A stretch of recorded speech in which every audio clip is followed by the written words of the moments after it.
Bom, pessoal, nossa aula de hoje é um complemento das outras duas aulas anteriores.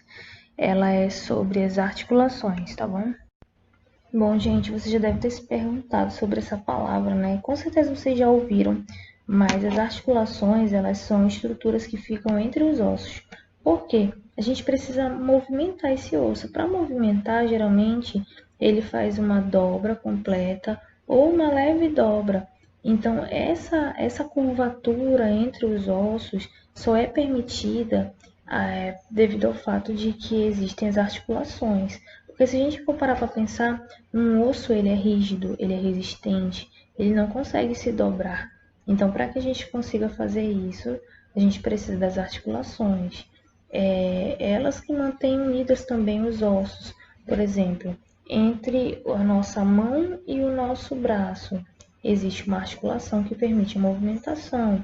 Entre a nossa coxa e a nossa perna, existe ali no joelho articulações que auxiliam nessa movimentação também, para que a gente consiga dobrar para melhor nos locomover, tá bom? Então, para isso a gente precisa entender que as articulações estão diretamente ligadas à mobilidade do nosso corpo.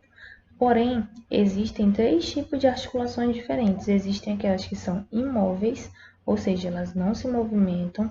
Existem as semimóveis, ou seja, elas têm um movimento parcial.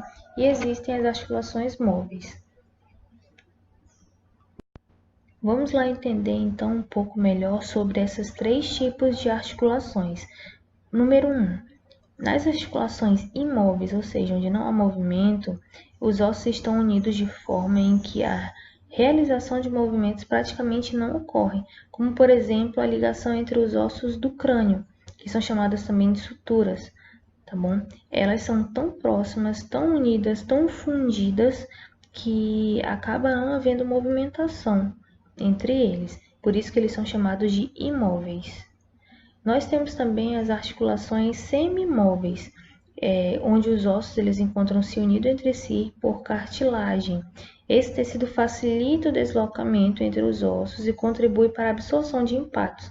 Por exemplo, as semimóveis são aquelas que são localizadas entre as vértebras. Lembram da aula anterior que nós falamos dos ossos das vértebras? Pois é, entre uma vértebra e outra nós temos as cartilagens. Lembrando que as cartilagens que unem os ossos, elas fazem isso para quê? Para que a gente consiga absorver o impacto durante o movimento, durante o andado, para que o nosso corpo ele não sofra tanto dano, tá bom? E por último, e não menos importante, nós temos as articulações móveis, que são essas que a gente consegue visualizar o movimento bem maior. Essas cartilagens, elas têm um espaço, elas ficam num espaço bem pequeno entre os ossos e elas são responsáveis por esses ligamentos que permitem a movimentação, tá bom? Por exemplo, quando você consegue levantar o seu braço, baixar o seu braço, essas articulações são chamadas de articulações móveis. Por quê? Porque elas auxiliam na movimentação. Nós temos também como outro exemplo, se você abrir e fechar a mão, a movimentação dos dedos, tá bom? A perna, quando você dobra o joelho, quando você estica o joelho, tá bom? Essa articulação, ela também é chamada de móvel, porque ela permite o melhor movimento. Bom, gente, é isso então. Nós falamos sobre os três tipos de estruturas que permitem a movimentação do nosso corpo, que são os ossos, os músculos e as articulações.